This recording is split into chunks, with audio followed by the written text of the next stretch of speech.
Chodesh Tov, a good Chodesh.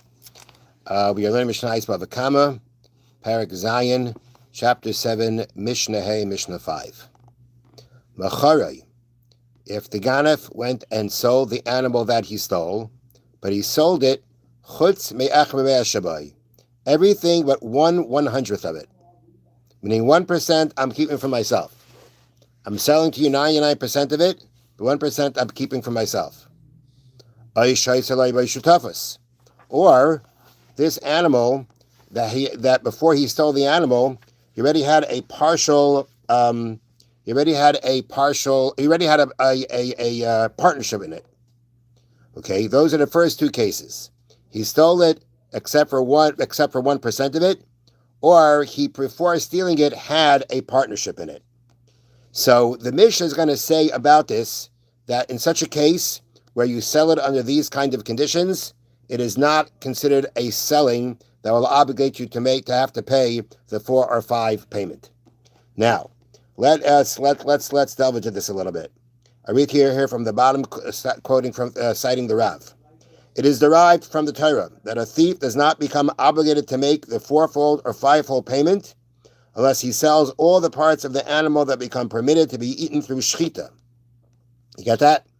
You have to sell all the parts of the animal that the shechita permits you to eat. If you hold back even 1% of that, that is not the kind of sale that would obligate you to this payment of 4 or 5. Thus, if he keeps any edible part of the animal for himself, he's exempt from these payments. However, if he keeps an inedible part, such as the wool or the horn, he does have to pay. So there's a little bit of a qualification here on what the Mishna says. The Mishna says the Mishna sounds like if you hold back any of it, it's not considered a mechir, it's not considered a sale that obligates you for the 4 or 5 payments. Because it says he sold it other than 1/100th of it, so the Mishna is going to say you don't pay 4 or 5 in this case. But the qualification of that based on the Gemara is that it's not necessarily any 1/100th of it.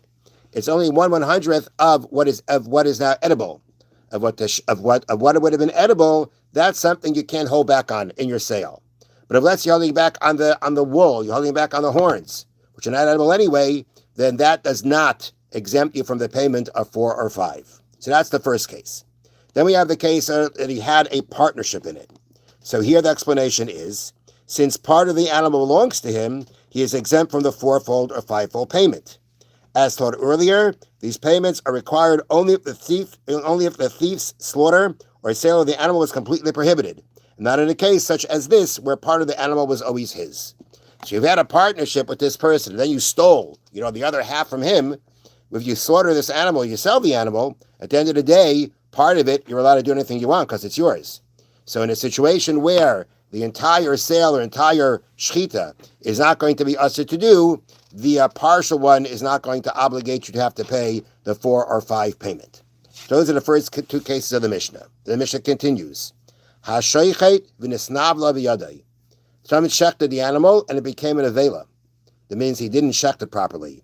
He shechted an animal that died because it was shechted incorrectly. It's called an avela.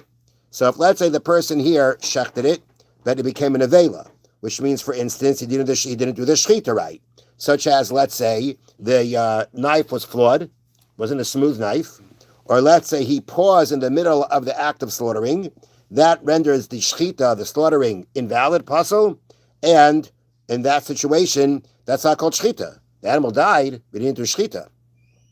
And the Torah talks about the 4 or 5 payment is for doing a shechita. Or, ha-noicher v'ma'aker. Noicher means, again, you kill the animal, but again, not through the proper form of shechita.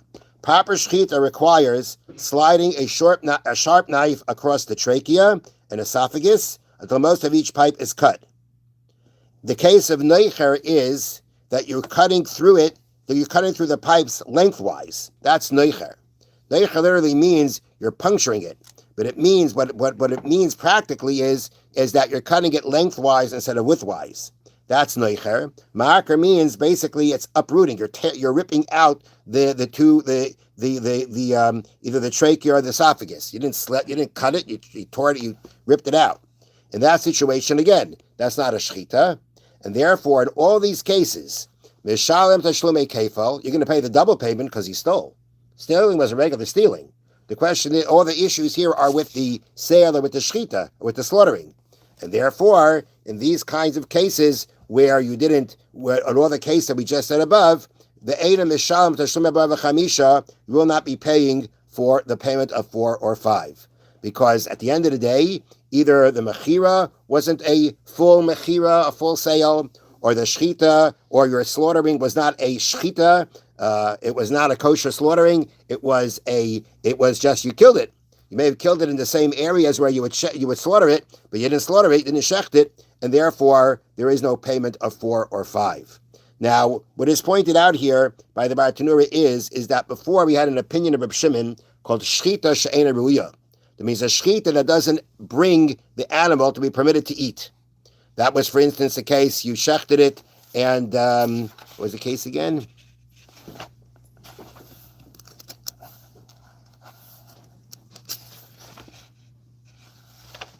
What was the case of shchita she'ena ruya?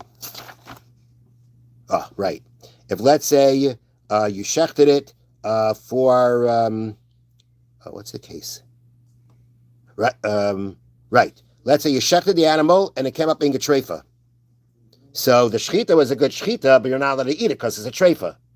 So according to Reb Shimon said that kind of a shechita does not bring you to the permissibility of eating it, is not considered a shechita. The Chachamim, the sages, disagreed. Even if the shechita doesn't bring to eating, but if at the end of the day it's a good shechita, you're going to have to pay 4 or 5. Our case is different because you didn't do a shechita.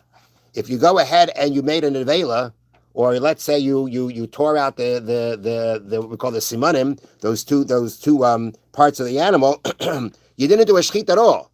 If you didn't do a shechita at all, even the Chacham and the sages agree, you're not going to pay 4 or 5. Next case. Now a quick introduction before the next part of the Mishnah.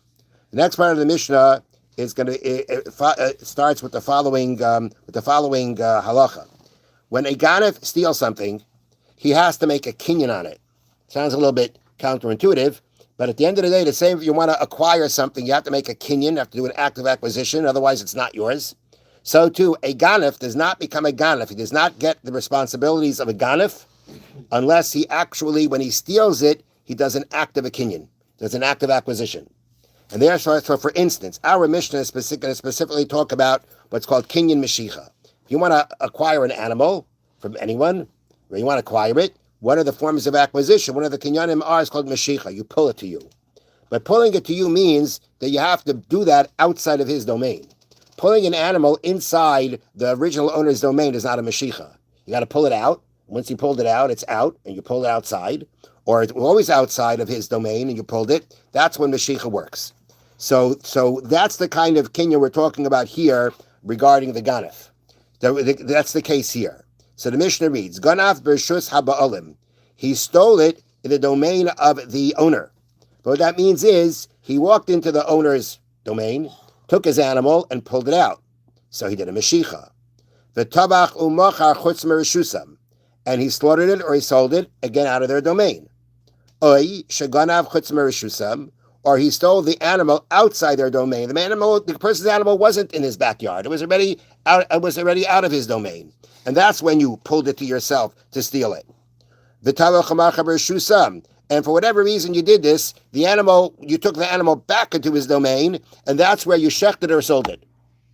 But you already stole it, basically, because when it was outside of the domain, you did a meshicha, you pulled it to you did an active acquisition, so you're a ganef. Once you're a ganef, as we're going to see, it doesn't make a difference. You're a thief. Once you're a thief, it doesn't make a difference where you did the selling or the slaughtering.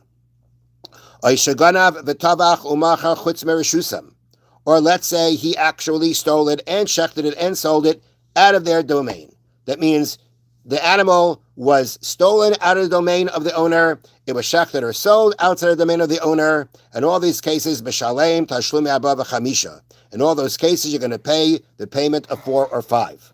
You became a ganef, and you became a ganef by making the meshicha, by pulling it outside of his domain. Therefore, you became a full-fledged thief. You're going to have to now have the full responsibilities, and it doesn't make a difference where you did the slaughtering or the selling.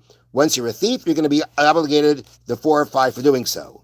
Aval gonav v'tavach umacha bershusam. If he did everything in their domain, that means when he took it to steal it, he didn't really end up stealing it because he pulled it inside of the domain of the owner.